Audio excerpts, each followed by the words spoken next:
Good morning.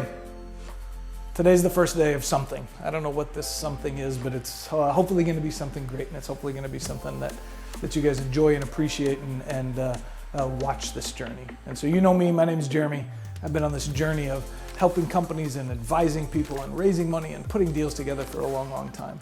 And so as business evolves and as deals come together and as money gets raised and deals fall apart and this just kind of trial of everything it is that's happening, today's the first day it is that we thought it is that maybe we share some of this stuff with you. Hopefully it's beneficial, hopefully you like it, hopefully you enjoy it, hopefully we don't make a fool of ourselves. But in the meantime it is, hopefully we have some fun and this is something it is that you guys appreciate. Today's the first day, let's see what happens.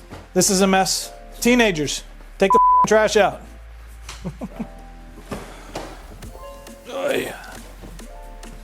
What a start to the morning. It's hard to start the car if you don't have keys. Jesus. The key to success.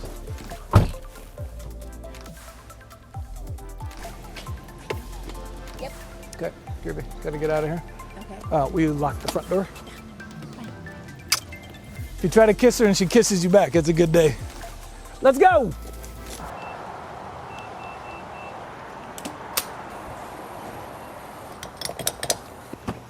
All right, are we getting back to our story? All right, man, you got it. When I was growing up, I thought it is that I wanted to be a doctor. Or at least that's what it is that I was going to college for and university for at the time. And I really liked math and I liked science and, loved growing up as a kid watching Discovery Channel and Jacques Cousteau and all that kind of stuff. Thinking about it now, I really didn't want to be a doctor. It's a lot of school, it's a lot of money, it's a lot of, that's all fine and everything. But the things it is that I remember about growing up that made me think it is that I wanted to be a doctor is anytime I was with my folks or anytime it is that I was with my grandparents or whatever, and you're out to eat or you run into somebody or anything else, it was always, you see John over there? Yeah, his dad's a doctor. Okay, I guess that's cool, right? Or you're playing tennis, at the country club, or you're playing tennis in high school, or doing what it is that you were doing. It was always, so-and-so's dad is a doctor. Or if you saw a nice house, or any of this kind of, anything it is, for me, it is that I was told that was either success, or appreciation, or life, or lifestyle, or money, or a nice house, or a nice car, or respect of the people in the community. Somebody had always said to me it is that it was so-and-so was a doctor. And so I thought, well, I don't know if I necessarily want to be a doctor, but I definitely want to make money. I definitely like to have a nice house and a pretty wife and a nice car, and I want people to respect me and think it is that I'm a good dude. And so I'll be a doctor. No desire to be a doctor. And so it's funny sometimes, I heard this saying 10 years ago that's always stuck with me is we plan and God laughs, right? Is that we all have an idea of how it is that our life is going to be or how this business deal is going to go or how your date's going to go or anything else. And it's usually never what it is that you think it's going to be. But it's amazing sometimes how it is that you're able to get to that same situation, that same feeling, that same desire it is that you have, but it just comes through a different path. And that's definitely what it is that happened to me. I'm glad I didn't become a doctor, but the things it is that my life evolved into really turned out to be something it is that I think for me allowed me to achieve the stuff it is that I wanted to do, is that I'm working with people it is that I love, that respect my time, and you can be compensated really well for it. And hopefully you guys don't think I'm a schmuck. Hopefully you think that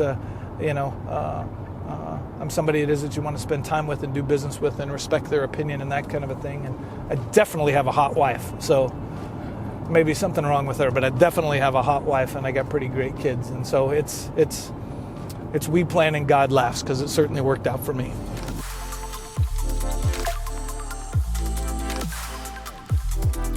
So this is going to be a great meeting. I'm looking forward to it.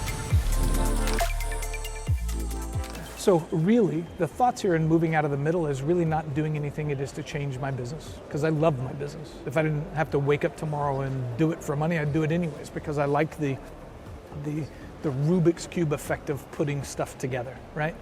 The challenge is, though, is that I've been looking for a a structure by which to do deals that I was hoping that I'd find a partner, find a firm, find a mezz fund, an SBIC, or a family office that said, we exist in this box, which is how it is that I view the world, and let's go run together. And I just haven't seen it.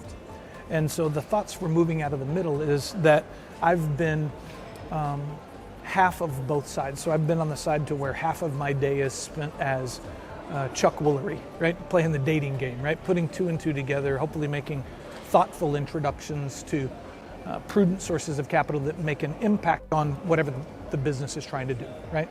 The other half of the business is Dr. Phil, right? I mean, you've had portfolio companies that you've been advising for years and years and years, and as much as they need your capital, they come in and lay down on the couch with a box of tissue and cry because, of the journey it is that they're on. Good to see you, man. Nice to see you, brother. Okay, Hope the thanks, shoulder Steve. feels better. Okay. We'll talk soon. See you. The way that companies, businesses are beginning to tell their stories is starting to change. And so, right, exactly, because it's different, right? I mean, I'm assuming it is that you got an iPhone, an iPad, a Mac, or something like that, right? And so it's a hell of a lot easier it is to watch Netflix or YouTube TV it is than to sit in front of the television and go through the guide and see what's on. Nobody gives a shit, right?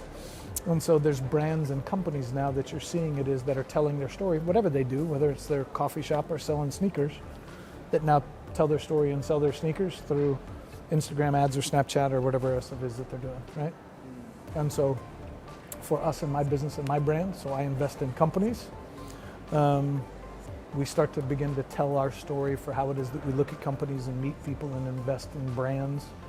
Part of our story is now being told, like this. So somebody will like it, somebody won't like it. I really don't care. You can make money up, you can make money down. It doesn't matter. I think for you, if you're cutting your teeth and you're going in to do something, whatever something is, just learn, man. Ask lots of questions, read a lot, podcast a lot. If you're always up and about and everything like that, man, there's a wealth of information now in that little purple icon on your iPhone, right? You listen to podcasts at all? I do. Fabulous, man. There's certain things sometimes in your DNA it is that you realize you're not meant to kind of conform and fit in a box to do certain things, or that you think bigger, or you think differently, or one way or another, right? And that was definitely me. And so I've had probably 20 jobs, most of which I either got fired from or quit. Probably got fired from more than quit. But you treat that, like when you're working for these guys at Kaiser or the next job it is that you have, treat that as just your boot camp, right? You're paying your dues, you're just learning, right? You want to take nuggets from each of those things it is that begin to build and develop you for how it is that you think. Is that here's how it is that these guys do it and they've built a great business. What part of those processes it is are really working, and what part of those processes that it seems stupid that they do it this way. Because 6 months from now, a year from now, 2 years from now, you're going to be somewhere else. And you'll be able to take those nuggets it is that you learned that either worked or that you thought were kind of from the last deal to the next deal. Is there any way I can, stay in touch with you? Sure, look me up, man. So they have operating company up here, and then they've got the distribution company down here. Mm-hmm. So the operating company is owned 100% by the family, by this dude. And it was originally him and his uncle and his brother and his cousin and whatever else, and he basically, consolidated uncle, brother, cousin, whatever it is, and now owns 100% of this. The distribution company is 51% operating company, 49%. Yeah, okay. So the loan ends up going to these guys with a collateral pledge from these guys. Okay. We get a limited throughput guarantee from the pushback it is that he had gotten before is that we could not get, there was something about that that wouldn't allow any type of equity participation, so we weren't able to get warrant coverage, but we can get warrant coverage personal guarantee on this, which ultimately right now I think Paul, who I'm meeting with here in a minute, said that their last valuation was about $25 million.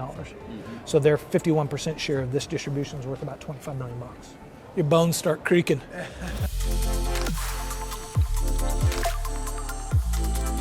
said, hey, we're going to try you in one community of 150 homes, to where they just gave them 6 communities and 1,000 homes as a pilot.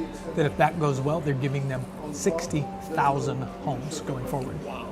And so they're in this position to where it is that they don't want to give equity up, because their balance sheet from 12 months ago to what it's going to look like 18 months from now, the value of the company is going to go from 20 to 50, right?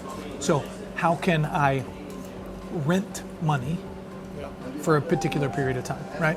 And so right now the company is about cash flow neutral, but they're cash flow neutral because they're using AR and PO financing. It is paying like 27% interest for it, right? So it's getting the deal done. You're no longer burning cash, but damn.